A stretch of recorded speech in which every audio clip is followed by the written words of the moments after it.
ನಮಸ್ಕಾರ. ಆಹಾರ, ಆರೋಗ್ಯ, ಅಧ್ಯಾತ್ಮ ಈ ಸಂಸ್ಕಾರದ ಬೆಳಕಿಗೆ ತಮ್ಮೆಲ್ಲರಿಗೂ ಸ್ವಾಗತ, ಸುಸ್ವಾಗತ. ಇವತ್ತು ನಮ್ಮೊಂದಿಗಿದ್ದಾರೆ ಡಾಕ್ಟರ್ ಪರಿಮಳ ದೇವಿಯವರು. ಪರಿಮಳ ದೇವಿಯವರು ಸುದೀರ್ಘವಾಗಿ 35 ವರ್ಷಗಳ ಸ್ತ್ರೀರೋಗ ತಜ್ಞೆ ಮತ್ತೆ ಹೆರಿಗೆ ಪ್ರಸೂತಿ ತಜ್ಞೆಯಾಗಿ ಕೆಲಸ ಮಾಡಿದ್ದಾರೆ. ರೋಬೋಟಿಕ್ ಸರ್ಜರಿಯಿಂದ ಕಲ್ತಿದ್ದಾರೆ. ಅದಲ್ಲದೆ ಅವರು ಗಿನ್ನಿಸ್ ವರ್ಲ್ಡ್ ರೆಕಾರ್ಡ್ ಅನ್ನ ಕೂಡ ಮಾಡಿದ್ದಾರೆ. ಅದು ಸ್ಕ್ಯಾನಿಂಗ್ ದ CA ಸರ್ವಿಕ್ಸ್ ಪೇಷಂಟ್ಗಳು. ಅಂದ್ರೆ ಪ್ರಿವೆನ್ಷನ್ ಅಂದ್ರೆ ಕಾಯಿಲೆ ಬರದ ಹಾಗೆ ತಡೆಗಟ್ಟುವ ಕಡೆಗೆ ಕೂಡ ಅವರು ಗಮನ ಕೊಟ್ಟಿದ್ದಾರೆ. ಒಂದು ಕಡೆಗೆ ಅತ್ಯಂತ ಅಡ್ವಾನ್ಸ್ಡ್ ಆದಂತ ರೋಬೋಟಿಕ್ ಸರ್ಜರಿ ಮಾಡಿದ್ರೆ, ಇನ್ನೊಂದು ಕಡೆಗೆ ಕಾಯಿಲೆನೇ ಬರದ ಹಾಗೆ ತಡೆಗಟ್ಟುವ ಕಡೆಗೆ ಗಮನ ಕೊಟ್ಟಿದ್ದಾರೆ. ಹಾಗಾಗಿ ಬನ್ನಿ ಇವತ್ತು ನಾವು ಅವರನ್ನ ಮಾತಾಡ್ಸೋಣ. ನಮಸ್ಕಾರ ಪರಿಮಳ ದೇವಿಯವರೇ. ನಮಸ್ಕಾರ ಮೇಡಮ್. ನನ್ನ ಗುರುಗಳು ನೀವು. ತಸ್ಮೈ ಶ್ರೀ ಗುರುವೇ ನಮಃ. ಈ ಒಂದು ವಾಕ್ಯದಿಂದ ಪ್ರಾರಂಭ ಮಾಡ್ತೀನಿ. ನಮ್ಮ ಗುರುಗಳು ಎಷ್ಟು ಸುಂದರವಾಗಿದ್ದಾರೆ ಅನ್ನೋದನ್ನು ನಾನು ನೋಡ್ತಾ ಇದ್ದೀನಿ ಕಿರುಗಣ್ಣಲ್ಲಿ. ಓಕೆ, ಈಗ ಎಲ್ಲರಿಗೂ ಏನಂತಂದ್ರೆ ಕೆಟ್ಟ ಮೇಲೆ ಬುದ್ಧಿ ಬಂತು ಅಂತಂತಾರೆ. ಆದ್ರೆ ಇನ್ನು ಕೆಲವರಿಗೆ ಗಡ್ಡಕ್ ಬೆಂಕಿ ಹತ್ತಿದಾಗ ಬಾವಿ ತೋಡೋದು ಅಂತಂತಾರೆ. ಅಂದ್ರೆ ಕೊನೆ ಹೊತ್ತಿಗೆ ಬರ್ತಾರೆ, ಏನಾದ್ರೂ ಮಾಡಿ ಡಾಕ್ಟ್ರೆ, ಹೆಂಗಾದ್ರೂ ಉಳಿಸಿ, ಎಷ್ಟಾದ್ರೂ ಖರ್ಚಾಗ್ಲಿ ಅಂತ. ಅವ್ರಿಗೆ ಎಷ್ಟೇ ಖರ್ಚು ಮಾಡ್ಲಿ, ಏನೇ ಮಾಡ್ಲಿ, ಎಷ್ಟೇ ಡಾಕ್ಟರ್ ಶ್ರಮ ಪಟ್ರು ಕೊನೆ ಹೊತ್ತಿಗೆ ಬಂದಾಗ ಏನೂ ಮಾಡಕ್ಕಾಗಲ್ಲ. ಆದ್ರೆ ಇಂಗ್ಲಿಷ್ ನಲ್ಲಿ ಒಂದು ಗಾದೆ ಮಾತಿದೆ, prevention is better then cure ಅಂತ. ಈ ಕಾಯಿಲೆಗಳ ವಿಚಾರದಲ್ಲಿ ನಾವು ಆ ಬರದ ಹಾಗೆ ತಡೆಗಟ್ಟಿದ್ರೆ ಅದು ಗುಣಪಡಿಸೋದ್ಕಿಂತಲೂ ಉತ್ತಮ ಅಂತ.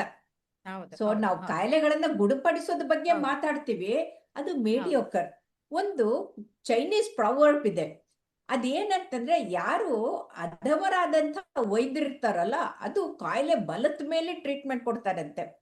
ಮಧ್ಯಮರು ಅದಿನ್ನ ಜಸ್ಟ್ ಶುರು ಆಗ್ತಾ ಇದ್ದಂಗೆ ಕೊಡ್ತಾರಂತೆ. ಉತ್ತಮವಾದಂತ ಡಾಕ್ಟರ್ ಯಾರು ಅಂತಂದ್ರೆ ಆ ಕಾಯಿಲೆ ಬರದ ಹಾಗೆ ತಡೆಗಟ್ಟುವವರು ಉತ್ತಮವಾದಂತ ವೈದ್ಯರು ಅಂತ. ಹಾಗಾಗಿ ಉತ್ತಮ ವೈದ್ಯರಾಗಿ, ಉತ್ತಮ ಸಮಾಜಕ್ಕಾಗಿ ನೀವು ನಮ್ಮ ಜನರಿಗೆ ಅಂದ್ರೆ ಈ ಆರೋಗ್ಯ, ಆಹಾರ, ಅಧ್ಯಾತ್ಮದ ವೀಕ್ಷಕರಿಗೆ ಏನು ಕಿವಿ ಮಾತು ಹೇಳ್ತೀರಿ? ದಯವಿಟ್ಟು ಹೇಳಿ ಮೇಡಮ್. ನಿಮ್ಮ ಒಂದು ಈ ಪ್ರಾರಂಭಿಕ ವ್ಯಾಖ್ಯಾನದಲ್ಲಿ ನೀವು ನನಗೆ ನಾನು ಉತ್ತಮಳು ಅಂತ ಹೇಳಿದ್ರಿ ಅಂತ ಬಹಳ ಸಂತೋಷ ಆಗುತ್ತೆ. ಯಾಕಂದ್ರೆ ಸ್ಪೆಷಾಲಿಟಿನೇ ಪ್ರಿವೆಂಟಿವ್ ಆಂಕಾಲಜಿ ನಂದು. ಆಕ್ಚುಲಿ ಗೈನಕಾಲಜಿ ಇದ್ರು ನಂದು ಪ್ರಿವೆಂಟಿವ್ ಆಂಕಾಲಜಿ, ಪ್ಯಾಪ್ಸ್ಮಿಯರ್, ಕಾಲ್ಪೋಸ್ಕೋಪಿ ಇದ್ರಲ್ಲೇ. ಸೊ ಯುದ್ಧ ಕಾಲೇ ಶಸ್ತ್ರಾಭ್ಯಾಸ. ನೀವು ಇವಾಗ ತಾನೇ ಅಂದ್ರೆ ಗಡ್ಡ ಬೆಂಕಿ ಹತ್ತದಾಗ ಹಳ್ಳ ತೋಡೋದು ಅಂತ. ಯುದ್ಧ ಕಾಲೇ ಶಸ್ತ್ರಾಭ್ಯಾಸ. ಎಷ್ಟೇ ನಾವು ತಿಳುವಳಿಕೆ ಕೊಟ್ರು ಒಂದು ಮೊದ್ಲೇನೆ ನೋಡ್ಕೊಳ್ಳಿ, ಮೊದ್ಲೇನೆ ಒಂದು ಲೈಫ್ ಸ್ಟೈಲ್ ಕಂಡು ಹಿಡ್ಕೊಳ್ಳಿ, ಹೋಗಿ ಮಾಡಿ, ಇದನ್ನ ತಿನ್ನಿ, ಇದನ್ನ ತಿನ್ಬೇಡಿ, ಇದು ಆಹಾರ, ಇದು ಆಧ್ಯಾತ್ಮ, ಇದು ಆರೋಗ್ಯ ಅಂತ ಎಷ್ಟೇ ಹೇಳಿದ್ರು ಮತ್ತು ಅದನ್ನ ತಗೊಳ್ಳೋರು ತುಂಬಾ ಕಡಿಮೆ. ಸೊ ಈ ಒಂದು ನಿಟ್ಟಿನಲ್ಲಿ ನಾವು ಮಾತಾಡುವಾಗ ಏನು ಅಂದ್ರೆ actually prevention is something like penny wise pound foolish ಅಂದಂಗೆ. ಪ್ರಿವೆನ್ಷನ್ಗೆ ತುಂಬಾ ಕಡಿಮೆ ಒಂದಿಷ್ಟು ಚೇಂಜ್, ಏನೋ ಒಂದು 100 ರೂಪಾಯಿ, ಒಂದು 500 ರೂಪಾಯಿ, ಒಂದು 1000 ರೂಪಾಯಿನಲ್ಲಿ ಆಗೋಗ ಕೆಲಸ ಆಮೇಲೆ 1000 ಗಟ್ಲೆ ದುಡ್ಡು ಪೌಂಡ್ ಫೂಲಿಶ್ ಕಾಯಿಲೆ ಖರ್ಚು ಮಾಡಿದ್ರು ಜೀವ ಉಳಿಯಲ್ಲ. ಕಾಯಿಲೆಗಳು ಬಂದಾಗ ಜಾಸ್ತಿ ಖರ್ಚು ಮಾಡೋದು ಅಂತ ಒಂದು ಬರುತ್ತೆ. ಒಂದು ಸುಮ್ನೆ ಒಂದು ಬೈಕ್ ಬಿದ್ದು ಈ ಪ್ರಿವೆನ್ಷನ್ ಅನ್ನೋದಕ್ಕೆ ಜನಗಳು ಬರೋದೇ ಇಲ್ಲ. ಯಾಕಂದ್ರೆ ಇವಾಗ್ಲೂ ನಮ್ದು ಎಷ್ಟೇ ಹೆಲ್ತ್ ಚೆಕಪ್ಸ್ ಇರ್ಲಿ, ಎಷ್ಟೇ ಡಾಕ್ಟರ್ಗಳು ಕಡೆ ಎಲ್ಲ ಕಡೆನೂ ಜಾಸ್ತಿ ಆಗಿದೀವಿ ಇವಾಗ ಆಕ್ಚುಲಿ ಡಾಕ್ಟರ್ಗಳು. ಅಂದ್ರೂ ಆರೋಗ್ಯದ ಬಗ್ಗೆ ಬಂದು ಯಾವುದನ್ನು ನೋಡ್ಕೊಳ್ಳೋದಿಲ್ಲ. ಆಹಾರದಲ್ಲೂ ಕೂಡ ಯಾವುದೇ ಒಂದು ಸುಧಾರಿತ ಇಲ್ಲ.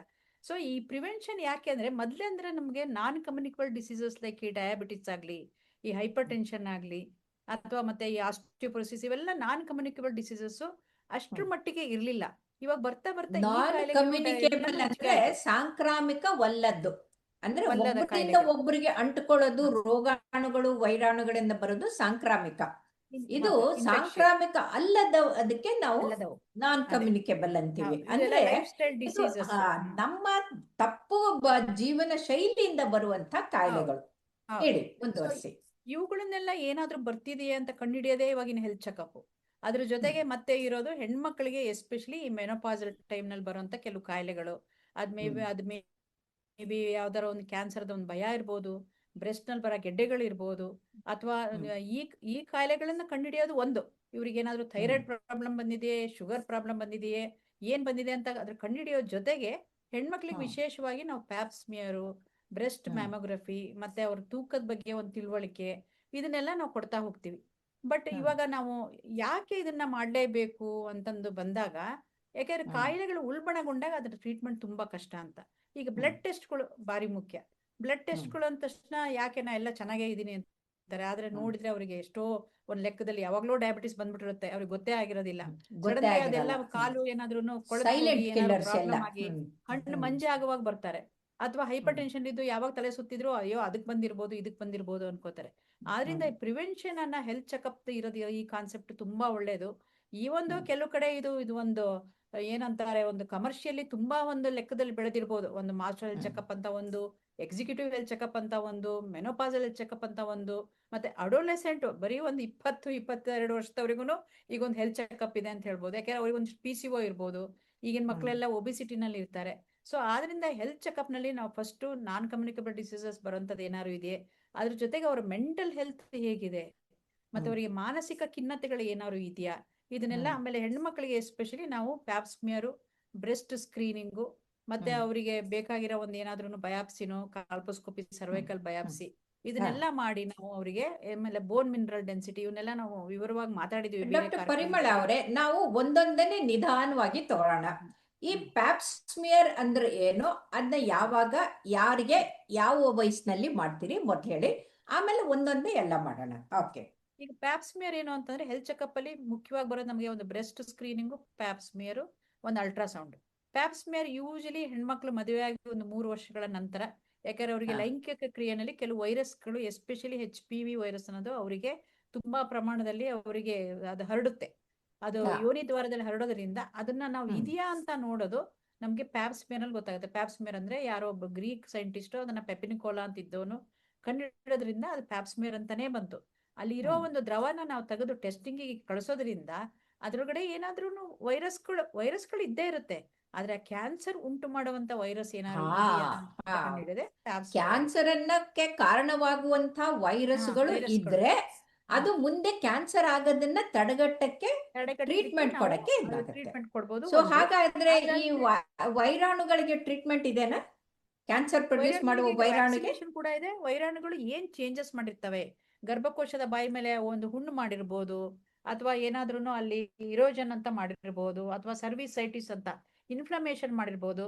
ಇಲ್ಲಿ ನಾವು ಅವರಿಗೆ ಲೇಸರ್ ಕೊಡ್ಬೋದು, ಇಲ್ಲ ಕ್ರಯೋಕಾಟ್ರಿ ಕೊಡ್ಬೋದು, ಬಯಾಪ್ಸಿ ಮಾಡ್ಬೋದು, ಅಥವಾ ಕೋನ್ ಬಯಾಪ್ಸಿ ಅಂತ ಅದಿಷ್ಟೇ ಪಾರ್ಟ್ ನ ತೆಗೆದು ಮತ್ತೆ ಹೆಲ್ದಿ ಆಗಂಗ್ ಮಾಡ್ತೀವಿ. ಇದನ್ನೆಲ್ಲ ಮಾಡೋದ್ರಿಂದ ಅವರಿಗೆ ಆ ಸರ್ವಿಕ್ಸ್ ಕ್ಯಾನ್ಸರೇ ಬರದ ಹಾಗೆ ನೀವು ತಡೆಗಟ್ಟಬಹುದು, ನಾವು ಟ್ರೀಟ್ಮೆಂಟ್ ಕೊಡ್ಬೋದು. ಮತ್ತೆ ವ್ಯಾಕ್ಸಿನೇಷನ್ ಕೂಡ ಬಂದಿದೆ ಇವಾಗ. ಮದುವೆ ಮೊದ್ಲೇನೆ ಕೊಡ್ಬೇಕು ಅಂದ್ರೆ ಮಕ್ಕಳಿಗೆ, ಅಥವಾ ಮದುವೆ ಆಗಿದ್ರು 22-23 ವರ್ಷ, ಹುಡುಗರಿಗೆ 45 ವರ್ಷದವರೆಗೂ ಇವಾಗ ಕೊಡ್ತಾ ಇದೀವಿ ಮೇಡಮ್. ಯಾಕಂದ್ರೆ ಕೆಪಾಸಿಟಿ ಅದನ್ನ ತಡೆಗಟ್ಲಿಕ್ಕೆ ಅಟ್ಲೀಸ್ಟ್ 60% ಸಹಾಯ ಮಾಡೇ ಮಾಡುತ್ತೆ. ಅದೇ ಮದುವೆಗೆ ಮುಂಚೆನೆ ಕೊಟ್ರೆ ಅದು 80-90% ಸಹಾಯ ಮಾಡುತ್ತೆ. ಸೊ ಆದ್ರಿಂದ ನಾವು ಇದು ಟ್ರೀಟ್ಮೆಂಟ್ ಅಲ್ಲದೆ ಅದು ಪ್ಯಾಪ್ಸ್ಮಿಯರ್. ಬಟ್ ಪ್ಯಾಪ್ಸ್ಮಿಯರ್ ನ ಒಂದ್ಸರಿ ಮಾಡಿಸ್ಕೊಂಡ್ರೆ ಮುಗಿಯಲ್ಲ, ಯಾಕಂದ್ರೆ ಇದು ಒಂದು ದಾಂಪತ್ಯ ಜೀವನ ನಡೀತಾನೆ ಇರೋದ್ರಿಂದ. ಮತ್ತೆ ಎಷ್ಟು ವರ್ಷಕ್ಕೆ ಒಂದ್ಸಲ ಮಾಡ್ತಾ ಇರ್ಬೇಕು? 3 ವರ್ಷ, ಮದುವೆ ಆಗಿ 3 ವರ್ಷದ ನಂತರ ಸ್ಟಾರ್ಟ್ ಮಾಡಿ 21 ವರ್ಷನಾರು ದಾಟಿರ್ಲೇಬೇಕು ಅವರು. ನಂತರ 3 ವರ್ಷಕ್ಕೆ ಒಂದ್ಸರಿ, 3 ಸರಿನಾರು ಮಾಡ್ಬೇಕು. ನಾರ್ಮಲ್ ಬಂತು ಅಂದ್ರೆ 5 ವರ್ಷಕ್ಕೆ ಒಂದ್ಸರಿ ಮಾಡ್ಕೊಂಡ್ರು ಸಾಕು. 50 ವರ್ಷಕ್ಕೆ ನಾವು ನಿಲ್ಲಿಸ್ಬಿಡ್ತೀವಿ ಅದನ್ನ. ಸಾಧಾರಣವಾಗಿ ಅಷ್ಟರ ಮೇಲೆ ಅವರಿಗೆ ಲೈಂಗಿಕ ಕ್ರಿಯೆನೂ ಇರಲ್ಲ, ಅಥವಾ ಇನ್ಫೆಕ್ಷನ್ ಚಾನ್ಸಸ್ ಕಡಿಮೆ ಇರಬಹುದು ಅಂತ. ಬಟ್ ಆ ಸಮಯದಲ್ಲಿ ನಾವು ಇನ್ನೊಂದು ಏನು ಭಯ ಪಡ್ತೀವಿ ಅಂದ್ರೆ, ಬ್ರೆಸ್ಟ್ ಟ್ಯೂಮರ್ಸ್ ಏನಾದ್ರು ಬರ್ತಾ ಇದೆಯಾ, ಈ ಪ್ಯಾಪ್ಸ್ಮಿಯರ್ ಇದೆ. ಅದಕ್ಕೆ ಬ್ರೆಸ್ಟ್ ಸೆಲ್ಫ್ ಎಕ್ಸಾಮಿನೇಷನ್ ಅನ್ನ ಮಾಡೋದನ್ನ ನಾವು ಯಾವಾಗ್ಲೂ ಒಂದು ಸಣ್ಣ ವಯಸ್ಸಿನಲ್ಲೇ 25 ಸೆಲ್ಫ್ ಎಕ್ಸಾಮಿನೇಷನ್ ಅಂತಂದ್ರೆ ಏನ್ ಮಾಡ್ಬೇಕು? ಅವ್ರು ಹೇಗೆ ತಮ್ಮನ್ ತಾವು ಹೇಗೆ ಪರೀಕ್ಷೆ ಮಾಡ್ಕೊಳ್ಬೇಕು ತಿಳಿಸಿ. ತಿಂಗಳಿಗೆ ಒಂದ್ಸರಿನಾದ್ರೂ ಅವರು ತಾವು ಸ್ನಾನಕ್ಕೆ ಏನಾದ್ರು ಹೋಗ್ಬೇಕಾರೆ, ಯಾಕಂದ್ರೆ ಅವಾಗ ವಿವಸ್ತ್ರರಾಗಿರ್ತಾರೆ, ಬಟ್ಟೆ ಏನು ಇರೋದಿಲ್ಲ. ಆ ಸಮಯದಲ್ಲಿ ಅವರು ಒಂದು ಬ್ರೆಸ್ಟ್ ನ ನೋಡ್ಬೇಕಾದ್ರೆ, ಲೆಫ್ಟ್ ಬ್ರೆಸ್ಟ್ ನೋಡ್ಬೇಕಾದ್ರೆ ರೈಟ್ ಕೈಯಿಂದ ಇಟ್ಬಿಟ್ಟು ನಮ್ಮ ಒಂದು ಏನಂತೀವಿ ಫಿಂಗರ್ದು ಒಂದು ಫ್ಲಾಟ್ ಸರ್ಫೇಸ್ ಇಂದ 4 ಭಾಗದಲ್ಲಿ ಪರೀಕ್ಷೆನ ಅವರು ಮಾಡ್ಬೇಕು. ಈ ಕಡೆ ನೋಡ್ಬೇಕಾದ್ರೆ ಈ ಸೈಡ್ 4 ಕಡೆಗೆ ಸೆಲ್ಫ್ ಎಕ್ಸಾಮಿನೇಷನ್ ಅವರೇ ಮಾಡ್ಕೋಬೇಕು. ಕೈಯನ್ನ ಎತ್ತಿಬಿಟ್ಟು ಮಾಡ್ಬೇಕಾ? ಮಾಡ್ಕೊಳ್ಳೋದ್ರಿಂದ ಅವಾಗ ಅವ್ರಿಗೆ ಏನಾದ್ರು ಟ್ಯೂಮರ್ ಇದ್ರೆ ಕಾಣ್ಬೋದು. ಇದು ಅಲ್ಲದೆ, ಯಾಕಂದ್ರೆ ಈ ಮಿಲ್ಕ್ ಗ್ಲ್ಯಾಂಡ್ ಸಪ್ಲೈಗಳು, ಬ್ರೆಸ್ಟ್ ಟಿಶ್ಯೂ ನಮ್ಮ ಆಕ್ಸಿಲಾದವರೆಗೂ ಇರುತ್ತೆ. ಆಕ್ಸಿಲಾದವರೆಗೂ ಇಲ್ಲಿನೂ ಮೆಮರಿ ಗ್ಲ್ಯಾಂಡ್ ಎಲ್ಲ ಅದ್ರದ್ದು ಡಕ್ಟ್ಸ್ ಎಲ್ಲ ಇರುತ್ತೆ. ಲಿಂಫ್ ನೋಡ್ಸ್ ಇದೆಯಾ ಕಂಕಳನಲ್ಲಿ ಅಂತ ಅದನ್ನು ಕೂಡ ನೋಡ್ಕೊಳ್ಳೋದ್ರಿಂದ, ಅದರಿಂದ ಸೆಲ್ಫ್ ಎಕ್ಸಾಮಿನೇಷನ್ ಮಾಡ್ಕೊಂಡೇ ಎಷ್ಟೋ ಜನ ಹೆಣ್ಮಕ್ಳು, ಮ್ಯಾಕ್ಸಿಮಮ್ ಹೆಣ್ಮಕ್ಳು ಒಂದು 70% ವರೆಗೂ ಬಂದ್ಬಿಡ್ತಾರೆ. ನಮ್ಗೆ ಯಾಕೋ ಏನು ಇರ್ಲಿಕ್ಕಿಲ್ಲ, ಆದ್ರೆ ಅವ್ರಿಗೊಂದು ಏನೋ ಅವೇರ್ನೆಸ್. ಸೊ ಈ ಸೆಲ್ಫ್ ಹೌದು, ಬಹಳ ಎಕ್ಸಾಮಿನೇಷನ್ ಒಳ್ಳೇದು. ಯಾಕಂದ್ರೆ ಅವರೇ ಪರೀಕ್ಷೆ ಮಾಡ್ಕೊಂಡು ಕೈಗೇನೋ ಗಂಟು ಸಿಗ್ತಾ ಇದೆ ಅಂತ ಬಂದ್ರೆ ಅದು ನೋವಾಗಿ ಅದು ಒಡೆದು ಕೀವಾಗೋವರೆಗೂ ಕಾಯ್ದನೆ ಮೊದ್ಲೇ ಬಂದ್ಬಿಟ್ರೆ ಅದನ್ನಷ್ಟನ್ನೇ ತೆಗೆದು ಇದನ್ನ ಸ್ತನವನ್ನ ಪ್ರಿಸರ್ವ್ ಮಾಡಬಹುದು. ಓಕೆ, ಪ್ರಿಸರ್ವ್ ಮಾಡ್ಬೋದು. ಹೌದು, ಅದೊಂದು. ಸೊ ಈಗ ಪ್ಯಾಪ್ ಸ್ಮಿಯರ್ ಆಯ್ತು, ಬ್ರೆಸ್ಟ್ ಇದಾಯ್ತು, ಮತ್ತೆ ಸ್ವಲ್ಪ ಜಾಸ್ತಿ ವಯಸ್ಸಿನವರು ಇದ್ದು 40-45 ಇದ್ರೆ ನಾವು ಮ್ಯಾಮೋಗ್ರಫಿ ಅದನ್ನೆಲ್ಲ ಮುಖ್ಯವಾಗಿ ಅವ್ರಿಗೆ ಹೇಳ್ತೀವಿ. ಅಲ್ಟ್ರಾಸೋನರ್ಜಿ ಆಫ್ ದ ಬ್ರೆಸ್ಟ್ ಹೇಳ್ತೀವಿ. ಯಾಕಂದ್ರೆ ಅವಾಗ ನಾವು ಮಾಡಿ ಏನಾದ್ರು ಸಣ್ಣ ಸಣ್ಣ ಪುಟ್ಟ ಗೆಡ್ಡೆಗಳಿದೆಯಾ ಅಂತ ನೋಡ್ಲಿಕ್ಕೆ. ಇದು ಈ ಸೆಲ್ಫ್ ಎಕ್ಸಾಮಿನೇಷನ್ ಒಂದು ಅವರೇ ಮಾಡ್ಕೊಳ್ಳುವಂತ ಸ್ವತಃ ಪರೀಕ್ಷೆ. ಬಟ್ ಕರೆಕ್ಟ್ ಆಗಿ ಹೆಲ್ತ್ ಚೆಕಪ್ ಹೋದವರಿಗೆ ನಾವು ಮ್ಯಾಮೋಗ್ರಫಿ, ಅಲ್ಟ್ರಾಸೋನಾಲಜಿ ಇದನ್ನೆಲ್ಲ ಮಾಡ್ತೀವಿ. ಎಸ್ಪೆಷಲಿ ಫ್ಯಾಮಿಲಿನಲ್ಲಿ ಅಜ್ಜಿಗೆ ಏನೋ ಕಾಯಿಲೆ ಇತ್ತು, ಅಜ್ಜಿಗೆ ಯಾವ್ದೋ ಕ್ಯಾನ್ಸರ್ ಈ ಬಂದಿತ್ತು, ಅಲ್ಟ್ರಾಸೋನೋಗ್ರಫಿಗೂ ಮತ್ತೆ ಮೆಮೊಗ್ರಫಿಗೆ ಎಷ್ಟು ಖರ್ಚಾಗತ್ತೆ, ಎಷ್ಟು ಕಾಸ್ಟ್ ಎಷ್ಟು? ಸಾಧಾರಣವಾಗಿ ಮೆಮೊಗ್ರಫಿ ಈಗ ಯಾವ ಒಂದು ಸೆಂಟರ್ ನಲ್ಲಿ ಹೋಗ್ತಾರೆ ಅದ್ರ ಮೇಲೂ ಹೋಗುತ್ತೆ. ಏನಿಲ್ಲ ಅಂದ್ರೆ 3,000-4,000 ಸಾವಿರದೊಳಗೆ 2 ಆಗೋ ಒಂದು ಸಂಭವ ಇದೆ. ಆದ್ರೆ ಈಗ ಗವರ್ಮೆಂಟ್ ಮೆಡಿಕಲ್ ಕಾಲೇಜ್ಗಳಲ್ಲೂ ಸಾಕಷ್ಟು ಸೌಲಭ್ಯಗಳು ಇರೋದ್ರಿಂದ ಇನ್ನೂ ತುಂಬಾ ಕಡಿಮೆದ್ರಲ್ಲೂ ಆಗ್ಬಹುದು. ಸೊ ಅದನ್ನೆಲ್ಲ ಏನು 2 ವರ್ಷಕ್ಕೊಂದ್ಸರಿ ಅವರು ಮಾಡಿಸ್ಕೊಂಡ್ರು ಸಾಕು ಅನ್ನೋದು ಇರುತ್ತೆ. ಇದು ಅಲ್ದೇನೆ ನಾವು ಇನ್ನೂ ಒಂದು ಏನು ಟೆಸ್ಟ್ಗಳು ಮಾಡ್ಬೇಕು ಅಂತಂದ್ರೆ ಅಲ್ಟ್ರಾಸೋನರ್ಜಿ ಆಫ್ ದ ಹೊಟ್ಟೆ.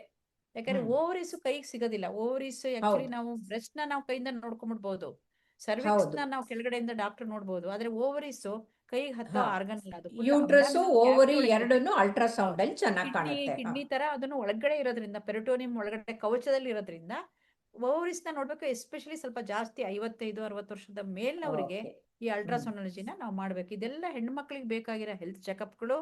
ಸೊ ಆದ್ರಿಂದ ಇವೆಲ್ಲ ಹೆಲ್ತ್ ಚೆಕಪ್ಗಳ ಜೊತೆಗೆ ಅವರು ತಮ್ಮ ಬಗ್ಗೆ, ತಮ್ಮ ಆಹಾರ ಊಟದಲ್ಲಿ ಆದಷ್ಟು ಅವರು ಎಣ್ಣೆ ಪದಾರ್ಥನ ಕಡಿಮೆ ತಗೊಳ್ಳೋದು, ಕೊಬ್ಬಿನ ಅಂಶನ ಕಡಿಮೆ ತಗೊಳ್ಳೋದು, ಮತ್ತೆ ಎಕ್ಸರ್ಸೈಸ್ ಗಳನ್ನ ಮಾಡೋದು. ತುಂಬಾ ತುಂಬಾ ತುಂಬಾ ಧನ್ಯವಾದಗಳು ಪರಿಮಳ ದೇವಿ ಅವರೇ. ಇಷ್ಟು ಸರಳವಾಗಿ cervix cancer, uterus cancer, breast cancer ಇವೆಲ್ಲವನ್ನ ಪ್ರಿವೆಂಟ್ ಮಾಡಕ್ಕೆ ಹೇಗೆ ಅಂತ ತಿಳಿಸ್ಕೊಟ್ರಿ. ಧನ್ಯವಾದಗಳು.